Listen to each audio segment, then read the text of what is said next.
Hello বন্ধুরা, সবাই কেমন আছেন? আশা করি সবাই ভালো আছেন। বর্তমানে বাংলাদেশের সবচেয়ে আলোচিত একটা বিষয় হচ্ছে বাস ভাড়া। এই বাস ভাড়া নিয়ে প্রতিদিন কত ঝামেলা হচ্ছে, কত মারামারি হচ্ছে। দেখতে পাচ্ছেন গুগলে সার্চ দিলে কত হাজার হাজার শত শত নিউজ আসতেছে এই বাস ভাড়া নিয়ে। বলতে গেলে এই গত 1 মাস থেকে বাংলাদেশের হট টপিক সেইটা। ডিজেলের দাম বাড়ার পর বাস ভাড়া 27% যখন বাড়ানো হলো, তারপরও কিন্তু বাস মালিকেরা বা বাসের কন্ট্রাক্টররা কিন্তু ভাড়া বেশি দাবি করে আসতেছে। তো এটা নিয়ে অনেক জায়গায় অনেক ঝামেলা হয় বা বিড়ম্বনার মুখে পড়তে হয়। অনেকেই জানে না যে সরকার নির্ধারিত ভাড়া কত। তো আজ আমি আপনাদেরকে দেখাবো কিভাবে আপনারা জানবেন ছোট্ট একটি অ্যাপসের মাধ্যমে সরকার নির্ধারিত কোন জায়গা থেকে কোন জায়গার ভাড়া কত টাকা, কোনো ইন্টারনেট কানেকশন ছাড়া। প্রথমে আপনারা প্লে স্টোরে ঢুকবেন, ঢুকে সার্চ বারে যাবেন, গিয়ে লিখবেন, বাংলাতে লিখবেন বাস ভাড়া কত ভাড়া লিখবেন। আপনারা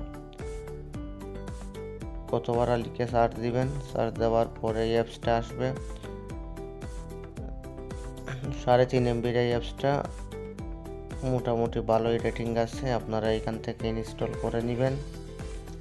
ইনস্টলে ক্লিক করার পর একটু সময় নিয়ে ডাউনলোড হয়ে যাবে।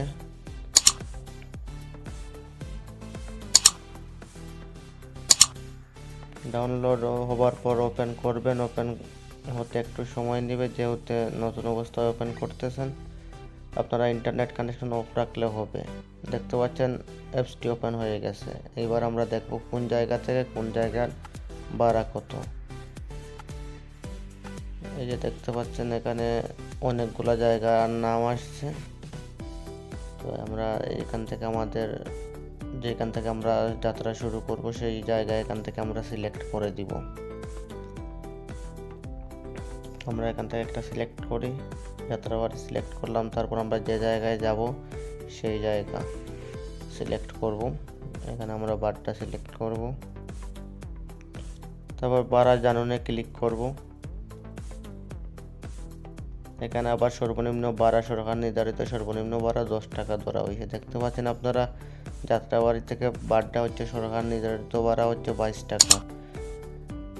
10.3 কিলোমিটার জায়গা 22 টাকা ভাড়া নিচ্ছে। আপনারা দেখতে পাচ্ছেন এখানে আবার ওই যে সরকারি যে প্রজ্ঞাপনটা আছে সেটা অ্যাড করে দেওয়া হয়েছে।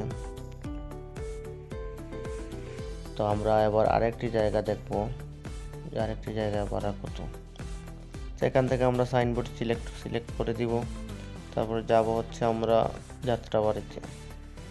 তো ভাড়া জানুনে আবার ক্লিক করব। দেখতে পাচ্ছেন যে এখানে 11 টাকা আসছে। তারপর এখানে কিলোমিটার হচ্ছে 5 কিলোমিটার, মানে এটা হচ্ছে সর্বনিম্ন ভাড়া।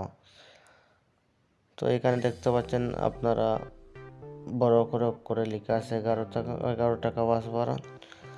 তো নিঃসন্দেহে বলা যায় এই ছোট্ট একটা অ্যাপসের মাধ্যমে আপনারা অনেকেই ভাড়া বাণিজ্য এবং প্রতারণার হাত থেকে বাঁচতে পারবেন। আশা করি ভিডিওটি আপনাদের ভালো লাগছে। সবাই আমার ছোট্ট চ্যানেলটি সাবস্ক্রাইব করবেন। ধন্যবাদ।